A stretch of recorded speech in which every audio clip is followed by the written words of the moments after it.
పాలక వర్గాల్ని భయకంపితులు చేసింది.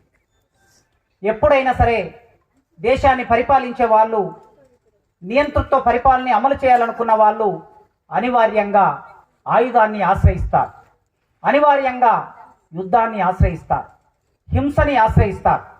ఈ హింస ఇవాళ మొదలైన హింస కాదు. ఈ హింస వేల సంవత్సరాలుగా నేల మీద అమలవుతున్న హింస. ఈ హింస అమలు చేస్తున్న సందర్భంలో నుంచి ఆ హింసను వ్యతిరేకిస్తూ ఎందరో వీరులు ఈ నేల మీద నడియాడిన వ్యక్తులు ఉన్నారు.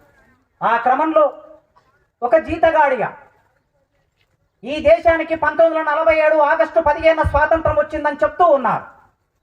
47లో స్వాతంత్రం వస్తే 52లో పుట్టిన యేసోబన్న జీతగాడిగా ఎందుకు మారాడు? యేసోబన్న లాంటి వీరుల్ని చంపుతున్న వాళ్ళైనా, రాజ్యహింసని అమలు చేస్తున్న వాళ్ళైనా, ప్రజాస్వామికవాదులైనా, లేదా ఈ రాజ్యహింసకి మద్దతుగా నిలబడిన కొందరు మేధావులైనా ఆలోచించవలసింది ఒక సందర్భం మీకు నేను విజ్ఞప్తి చేస్తున్నా. ఇది విజ్ఞప్తి అనుకుంటారా, విన్నపం అనుకుంటారా, డిమాండ్ అనుకుంటారా? ఒక్కసారి ఆలోచించండి. మధ్య భారతంలో ఒక్కొక్కరు రాలిపోతూ ఉన్నారు.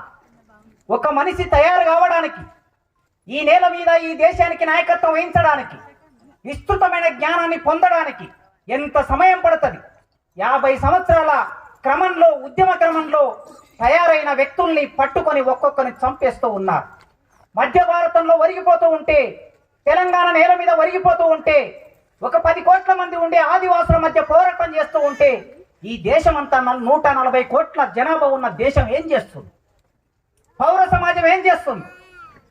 అందుకే 40 ఏళ్ల స్వాతంత్రం వచ్చిందే నిజమైతే యేసోబన్న జీతగాడిగా మారే పరిస్థితి లేదు.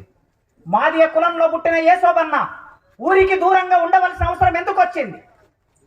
తినడానికి తిండి లేక, కట్టడానికి బట్ట లేక, తను మాత్రమే కాకుండా తన చుట్టూ ఉన్నటువంటి ప్రజలందరికీ 3 పూటల ఈ 5,000 నోట్లోకి ఎందుకు పోవటం లేదనే ప్రశ్న వేసుకున్నప్పుడు ఈ దేశానికి స్వాతంత్రం వచ్చినట్లా రానట్లా? చదువులు లేవు, ఉద్యోగాలు లేవు, భూమి లేదు, జీవితం లేదు. లేనప్పుడు అనివార్యంగా ఒక యాతన మొదలైంది. ఒక్క యేసోబన్న మాత్రమే కాదు, సూరపనేని జనార్దన్, పులి అంజన్న, లింగమూర్తి, ఇట్లా మొదలు పెడితే ఎంతమంది పేర్లైనా చెప్పొచ్చు. వీళ్ళందరూ తమ కుటుంబంలో అందరిలాగే ఈ దేశంలో 140 కోట్ల మంది లాగే పుట్టి పెరిగారు కదా. మరి వీళ్ళు మాత్రమే ఒక కొత్త ఆలోచన ఎందుకు చేశారు? 40 ఏళ్ళ స్వాతంత్రం వస్తే 67 వరకు చూశారు, 20 ఏళ్ళు చూశారు. బ్రిటిష్ వాడు ఉన్న కాలంలో ఎందుకు నక్సల్బరీ అవసరం వచ్చింది? ఆదివాసులు అమాయకులైన వాళ్ళు, తెల్ల బట్టలను చూస్తే పారిపోయే మనుషులు, వాళ్ళు తెల్ల బట్టలను చూస్తే పారిపోయే మనుషులు పోటు కొట్టుకొని వ్యవసాయం చేసుకుంటారు. వ్యవసాయం చేయడం ఎట్లో తెలియదు, ఎట్లా విత్తనాలు వేయాలో, ఎట్లా కలుపు తీయాలో, ఎట్లా పంటలు కోయాలో, ఎట్లా తిండి తినాలో తెలియనటువంటి ప్రజలు ఈ దేశంలో వ్యవసాయం చేసుకుంటూ ఉంటే పశ్చిమ బెంగాల్ రాష్ట్రంలో జోతేదారులు వచ్చి ఆ భూమిని ఎందుకు ఆక్రమించుకున్నారు? ఈ ప్రశ్న ఇందిరాగాంధీకి తెలియదా? ఈ ప్రశ్న ఆనాడు నెహ్రూకు తెలియదా? ఈ ప్రశ్న ఈనాడున్న పాలకులకు తెలియదా? కనుక ఆనాడు వాళ్ళు దోతేదారులు అనే భూస్వాములు వచ్చి ఆదివాసుల దగ్గరికి వచ్చినప్పుడు ఈ ఆదివాసుల దగ్గర నక్సల్బరీ నిప్పురవ్వ రాజుకున్నది భూమి కోసం. భూమితో మాట్లాడితే అది జ్ఞానం ఇస్తుంది అని బైబిల్లో ఒక సూక్తి ఉన్నది. భూమితో మాట్లాడితే అది జ్ఞానం ఇస్తుంది. ఆ భూమితో మాట్లాడిన ఆదివాసులకి జ్ఞానం ఇవ్వకపోగా 9 మందిని ఈ దేశ పాలకులు చంపేశారు. 67 మే 25వ తారీఖు నాడు చంపేశారు. దానికి నాయకత్వం వహించిన చారు మజుందార్ ఒక పిలిపిచ్చాడు. గ్రామాల్లో ఉన్న యువతులారా, విశ్వవిద్యాలయాల్లో చదువుకుంటున్న మేధావులారా, బుద్ధిజీవులారా, పరిశ్రమలో పనిచేస్తున్న కార్మికులారా, చూశారా ఈ దేశంలో మీతోటి మనుషులు ఆదివాసులు 9 మందిని పాలక వర్గాలు చంపేశారు, మీరు మౌనంగా ఉంటారా? మీరు ఆలోచించరా అనే ప్రశ్న వేసినప్పుడు ఈ దేశం అంతా కదిలిపోయింది. ఆ కదలికలో సూరపనేని జనార్దన్ ఒక విద్యార్థిగా బయలుదేరాడు, ఒక యువకుడిగా బయలుదేరాడు. ఆ పిలుపులో పులి అంజన్న ఒక యువకుడిగా బయలుదేరాడు.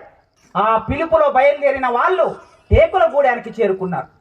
టేకులగూడెం మాత్రమే కాదు, టేకులగూడెం లాంటి కొన్ని లక్షలాది గ్రామాల్లోకి చేరుకున్నారు. ఈ టేకులగూడెంలోకి వస్తే ఎవరు ఎక్కడికి వెళ్ళాలి? ఈ దేశంలో కార్మికులు అంటే సొంత ఆస్తి లేని వాళ్ళు అంటాం. ప్రపంచంలో ఎక్కడైనా కార్మికులు అంటే సొంత ఆస్తి లేని వాళ్ళు.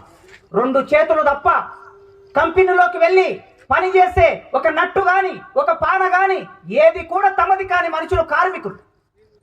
అట్లే ఏది కాని మనుషులు ఈ దేశంలో భారతదేశంలో ఎవరు ఉంటారంటే దళితులు ఉంటారు. దళితులకి భూమి ఉండదు, దళితులకి గౌరవం ఉండదు. దళితులు కాళ్ళకి చెప్పులు తయారు చేసిన వాళ్ళే తిరిగి చెప్పులు వేసుకునే అవకాశం ఉండదు. అట్లాంటి గ్రామాల్లోకి టేకులగూడెంలోకి దళిత వాడల్లోకి ప్రవేశించి బైబిల్ పట్టుకున్న యేసోబన్న దగ్గరికి నక్సల్బరి నిప్పురవ్వ ప్రవేశించింది. ఆ నక్సల్బరి నిప్పురవ్వ ప్రవేశించినప్పుడు ఈ గ్రామం మండుతూ ఉన్నది. అయ్య చేసిన అప్పు కిందికి దొరల్లా జీతగాడ, 6 ఏళ్లకి జీతం ఉంటివా దొరల్లా జీతగాడ, మీసమన్న మనువక ముందే దొరల్లా జీతగాడ, కాశగడ్డి కుప్ప కొడితివా దొరల్లా జీతగాడ. 70వ దశకంలో 60వ దశకంలో ఈ దొర అనేవాడు ఎందుకున్నాడు? దొరకి ఒక మాదిగ వాళ్ళు జీతం ఎందుకున్నారు? స్వాతంత్రం వచ్చిన తర్వాత కూడా ఈ అసమానత ఎందుకు కొనసాగుతున్నది? ఈ ప్రశ్న మొదలైంది.